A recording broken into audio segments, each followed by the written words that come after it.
10 peoples that might have discovered America before Columbus. You will never guess what the number one discoverer is.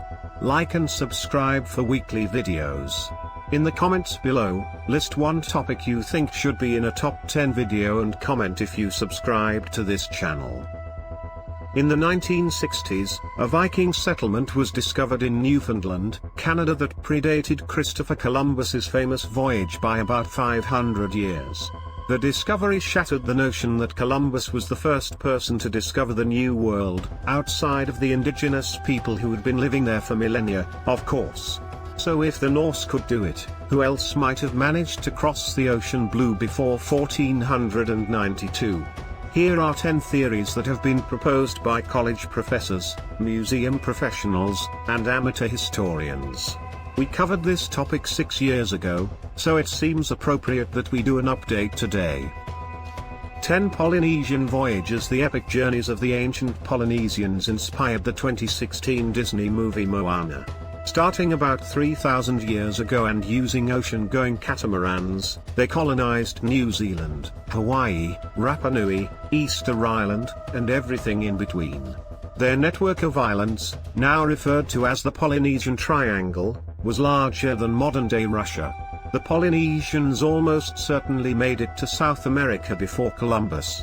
Sweet potatoes, which are native to South America, were being cultivated on Mangai Island and Hawaii centuries before European contact. In 2007, chicken bones dating from 1321 to 1407 were discovered in Chile. Although there is not yet DNA evidence to prove a link, Polynesians were known to bring the tasty birds around the Pacific. An analysis of Rapa Nui Islanders showed that DNA from South America appeared in their gene pool somewhere between 1300 to 1500 AD. But how did it get there? Some believe South Americans sailed over on balsa wood rafts. Thor Heyerdahl famously sailed a reproduction from Peru to Aero Island in 1947, but many experts believe that the superior vessels and sophisticated wayfinding of the Polynesians, still used today, is much more likely. 9 Japanese fishermen. In the late 1960s, Ecuadorian businessman Emilio Estrada led an excavation of Valdivia, a 5,000-year-old archaeology site in Ecuador. There was a large amount of strange pottery, so he wrote a letter to Betty Meggers at the Smithsonian Museum to help identify them. She replied that they looked like 5,000-year-old Jomon pottery from Japan. But how could a Japanese ship sail all the way to Ecuador? They might have been aiming for it. The Kuroshio Current has been known to push Japanese fishing junks out to sea, leaving the crew to drift for months. In 1815, a junk was washed ashore near Santa Barbara, California with 3 crew members still alive after 17 months at sea.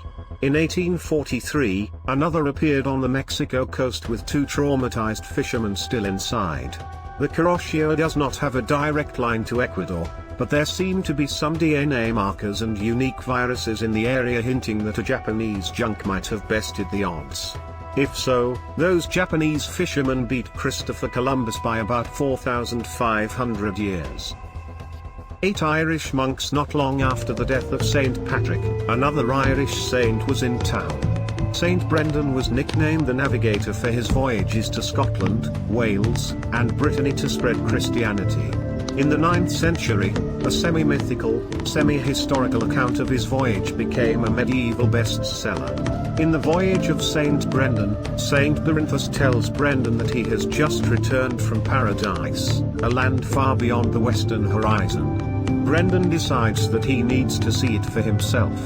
He assembles a crew, a leather-bound Irish curragh boat, and some divine goodwill before setting out. The crew travels through a mystical world, including hell, where great demons threw down lumps of fiery slag from an island with rivers of gold fire. Could this be a reference to Iceland? And if the Irish reached Iceland, could they have followed the Viking path all the way over to Newfoundland? To test this theory, historian and adventurer Tim Severin successfully sailed a leather-bound curragh boat from Ireland to the New World in 1976. So, it is possible. 7 English merchants in 1475, archaic codfish aggregate the Hanseatic League wouldn't offer cod to the British port of Bristol. The English, who cherished fish, promptly began searching for a workaround. A well-off tradition's official name Thomas Croft, a few subsidized fish discovering undertakings drove by trader John Jay, whose arrangement was to locate a legendary mist-concealed land west of Ireland called High Brazil. The official record says, obviously, that they didn't discover it. In any case, in the blink of an eye subsequently, Bristol began bringing in a dubious measure of fish. Thomas Croft was captured for illicit exchanging, just to be vindicated at preliminary. So where were the fish coming from? In 1956, a letter composed by a covert operative for the Spanish Inquisition was found in the Spanish National Archives. It is viewed as certain, the covert operative stated, that the cape of the said land was found and found previously by the men from Bristol who discovered Brazil. If the Bristol angler found the rich cod stocks off Newfoundland, they would justifiably need to keep it an industry mystery. Really awful Christopher Columbus let the cat out of the bag? 6 Amorish daredevil. The Arab historian Abu al-Hasan Ali al-Masudi, who lived from 896 to 956, described in his famous history book The Golden Meadows that a Moor named Hoshkash had sailed into the Atlantic. Nobody knew for a long time what had become of them, he wrote. At length they returned with rich booty. Although the book fails to mention where Hoshkash got his booty, Muslim scholars have suggested he traveled to the Caribbean islands over 600 years before Columbus. In the 1960s, a container of many Roman and 2 8th century Arabic coins was found washed up off the coast of Venezuela. These were used in medieval Europe, leading some to consider this evidence for Hoshkash's voyage. But there is very little information about the coins, including, as one researcher put it, whether the container was a ceramic amphora or a pickle jar. 2 Venetian brothers and a Norwegian nobleman. In 1558, Niccolò Zeno published a best-selling book of letters that he claimed had been in his family archive for generations. They were from his great-great-great-grandfather Antonio Zeno and his great-great-great-uncle Niccolò Zeno, who wrote about their adventures traveling the Arctic. In 1380, Niccolò Zeno sailed from Venice to Flanders. From there, according to the text, he was shipwrecked on an island called Frilander and rescued by a prince named Zichmni, who was in the business of conquering everything in sight. Niccolò wrote to his brother Antonio and together they helped Zichmni win lots of battles against defenseless islanders. The book also included a map they supposedly drew, which is a semi-accurate depiction of northern Scotland, Iceland, and Greenland. Modern theorists suggest that Zichmni is a very misspelled Orkney, as in Henry Sinclair, Earl of Orkney, and that the islands mentioned are similarly butchered names for islands in the North Atlantic. It's also been suggested that Henry Sinclair and the Zeno brothers sailed beyond Greenland and followed the Viking path to Nova Scotia, over a century before Columbus. In 1998, the Prince Henry Sinclair Society of North America unveiled a monument at his supposed landing spot in Canso, Nova Scotia in the hope it would draw tourists. For a Roman explorer in 1933, a tiny terracotta statue head was excavated at an archaeology site in Calixtlahuaca, Mexico. The face was beaded, with decidedly non-Mexican features and wearing a truncated cap. Ernest Beringer, a specialist in classical archaeology, examined the head and declared it to be of 2nd or 3rd century Roman origin.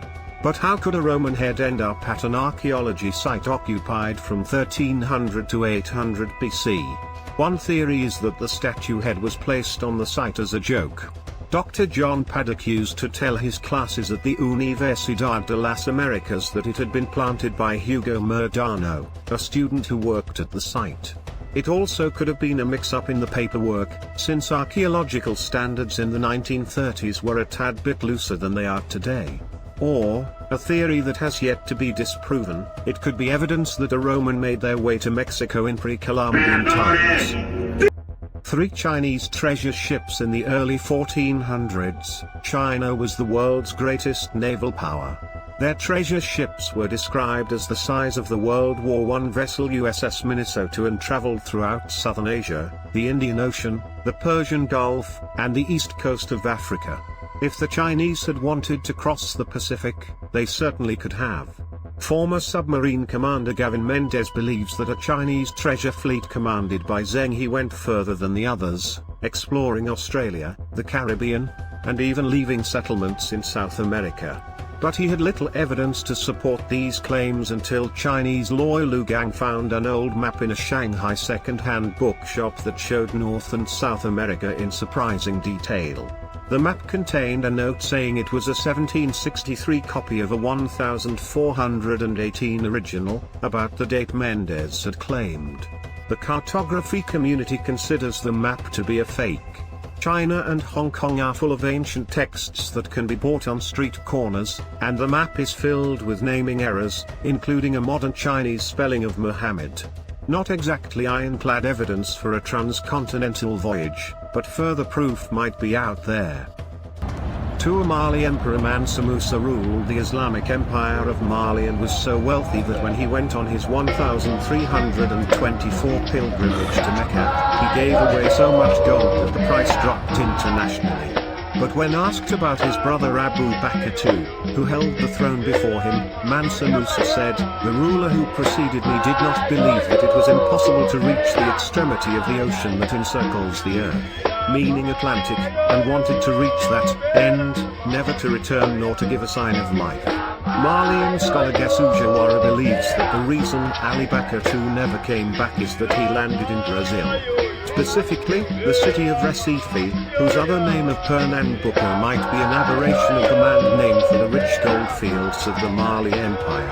He also cites chemical analyses stating that the gold on American spears might have come from Mali and a report by Christopher Columbus saying that he had encountered black traders on his voyages. Whether Abu Bakr II made it to Brazil or drowned in the Atlantic Ocean, his heir Mansa Musa took the throne and became the greatest emperor in Mali history. One Basque whalers in 1530, the Basque were whaling in Newfoundland. In 1535, when Jacques de Cartier discovered the St. Lawrence River, he found about 1,000 Basque fishing boats already harvesting cod. This makes them the first Europeans to settle in the area after the Vikings. The Basque are a unique group of people that live on the border of France and Spain. They are culturally unique, and their language Euskara has no similarities to those of their neighbors, so they don't do a lot of talking to outsiders. Shipbuilders and seafarers for centuries, they were expert navigators and fishermen. Either the Basque swooped in the moment Columbus came back, or they had a head start, perhaps from chasing whales across the Atlantic. After all, they were extraordinarily good at preserving fish for long voyages. There may yet be a pre-Columbian Basque settlement waiting to be discovered in Newfoundland.